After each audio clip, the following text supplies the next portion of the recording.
Good morning. Welcome to My Left Ear. It's December 15th, 2020. And what am I going to say? My name is Carrie Freeman, and I am the writer, producer, director of My Left Ear, as I always like to say, because I receive information through my left ear. So that's the explanation for that. This channel is totally supporting the Georgia runoff for Ossoff and Warnock. So please be aware of that. And if you don't support it, you probably won't like the channel. So there you go.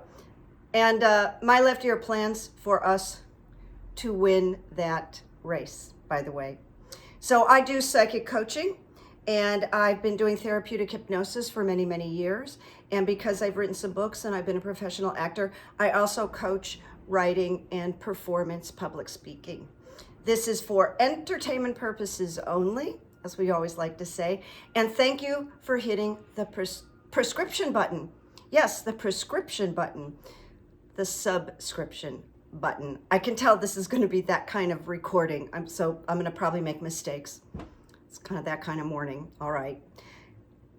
First thing I want to say is best wishes to Marie from Marie's Table and her husband.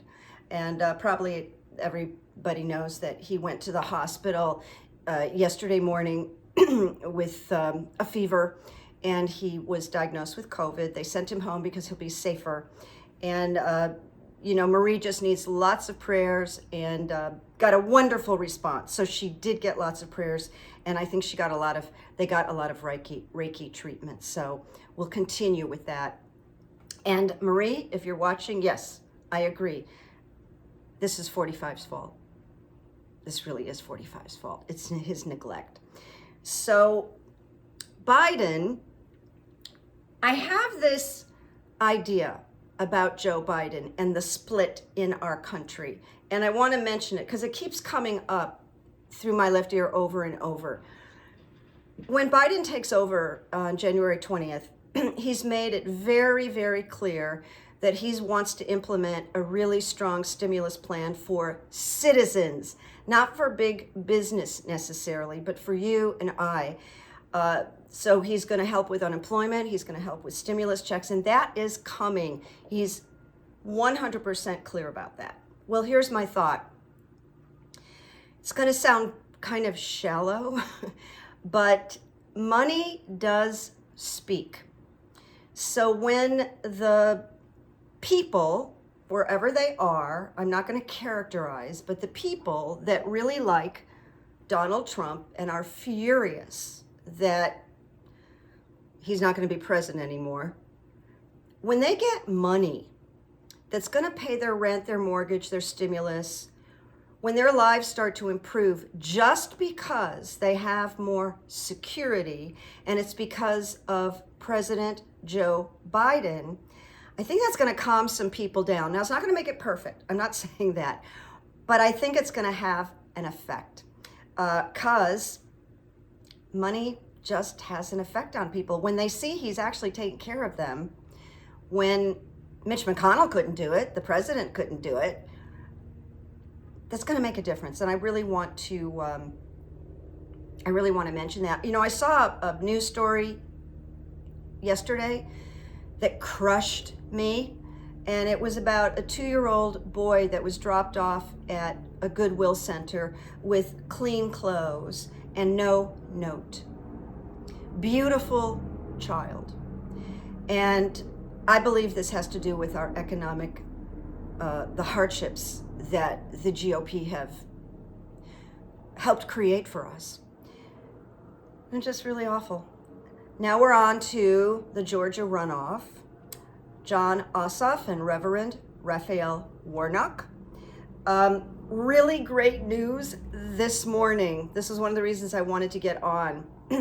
That there was I'm reading this. There was a record-shattering day of early voting in the Georgia runoff.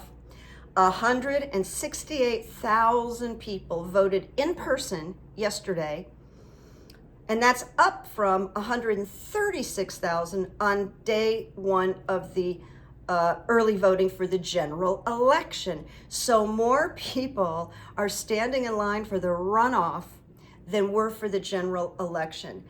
I can guarantee you, my ear can guarantee you, those people are not Republicans that are standing in line. So this is really great. Now keep on. Wouldn't it be nice? Wouldn't it be nice if the Democrats won the Senate and we got rid of Mitch McConnell? Wouldn't it be nice? It'd be so nice, and a lot of good things would happen for the whole country. Now, I'm just going to say this. I'm going to introduce this idea because generally speaking, I think it's a great idea. And it comes from Stoicism, which I've been studying a little bit, and I find it very practical and very grounding. And there are corporations now that are including the philosophy of Stoicism in their business models. And the Stoics believe that you work for the best outcome, but you're prepared for the possible loss. And that's so you're prepared and you have a plan B. I'm just sharing it with you, but I don't believe we're going to need a plan B in terms of Georgia. Now, I had said a few weeks ago that I thought Trump would lose Mar-a-Lago, and then I call it Mar-a-Fargo. And then a subscriber wrote me and said if it's a residence, he can't lose it. But now it's come out that it can't be considered a residence because it is also a resort. So the thing is, they can seize Mar-a-Lago. When they can't get the money from him, they can start taking the properties. And Mar-a-Lago's the thing that's going to hurt him the most. So, and I just want to remember that, the thing about money speaks, that people will soften when they get some stimulus and unemployment and increased and da-da-da. Well, money speaks, and money speaks in another way. And I just want to remind you of something interesting. When we look at the Proud Boys, when we look at these dissident groups, I looked this guy up because I never forgot him. I could not remember his name. Oh my God. It's so funny. I looked him up. I wrote down the name, and then I can't remember. I didn't write it down here. I'm so sorry. But there was a very famous civil rights lawyer that, Morris Dees. I know I wrote it down. Morris Dees. And he went in and he bankrupted the KKK. That's how he got the KKK. He took away their property and their money. So he's legendary. All right, now we're going to go.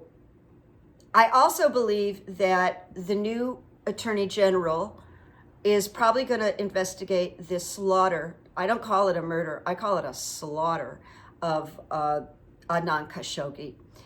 And I think Jared and Donald will show up as knowing about it, having knowledge about it. I really do. So I'm mentioning that. There's energy around Mitch McConnell, and it's very negative.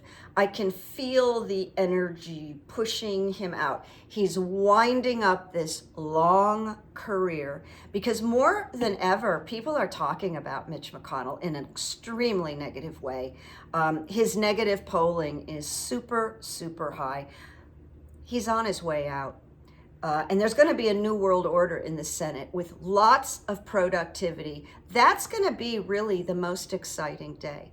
And it's after that that we'll probably hear who is appointed the new AG. Ivanka, people are talking, some people, I don't think they should talk about this at all, but I'm going to mention it because there seems to be some energy around this, that Ivanka is going to run for the Senate in 2024. Of course, her father will push her. He wants this to be a dynasty, but he's looking at her in terms of casting. He would cast her as a senator because she's tall and she would look good, and that's the way he thinks about things. But let me just say, there's too much stink on this family, and she may well be branded felon before 2024. I think there's a really good possibility of that. So I looked up some quotes, and I found a quote from the Tao of Now, and it's a little bit long, but I'm going to share it with you. And the reason I chose it is because I think we all have to be careful as things improve, and they will. We can see this. We have a virus. This is amazing. I'm not talking about it because it's amazing and it's all over the news, and it signals the new world order that I'm speaking of. So keep this in mind. The Tao says, the ego easily becomes addicted to the emotional payoff of negative emotions, and in turn feeds off of that juice. Since the juice is only temporary, the ego must seek more of it, thus perpetuating an endless feedback loop of being addicted to the negative. So we don't have to stay addicted to the negative. We've been waking up with it every day for 4 years. So it's a choice. And I thought it was just so appropriate for right now. The ego easily becomes addicted to the emotional payoff of negative emotions.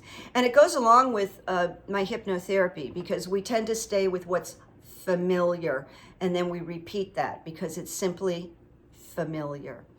So we're going to move into more positive times, and I wanted to mention that. Now, the other quote is just simply kind of funny, and I'm doing it for Rudy Giuliani, Health Binder Barbie, Kayleigh McInerney, or McInerney, or however you say her name. Soon she's gone, and Fox News and Trump. And here's the quote, and this is actually dialogue. It's dialogue. So the actor says, "It never happened. It will shock you how much it never happened." Isn't that great? It never happened. It will shock you how much it never happened. And who said that? Don Draper in Mad Men in the first season. God, I love that. And it's so appropriate to this government. All right, my friends, make peace, make memories. Got any evidence? I got evidence this week. I wrote my evidence book this week. Some really cool things happen, big and small. Anything happen to you that lit you up? Got some evidence? Write it down. Watch it grow. I'll talk to you soon. Here we go with bye-bye. Bye-bye. Bye-bye, friends.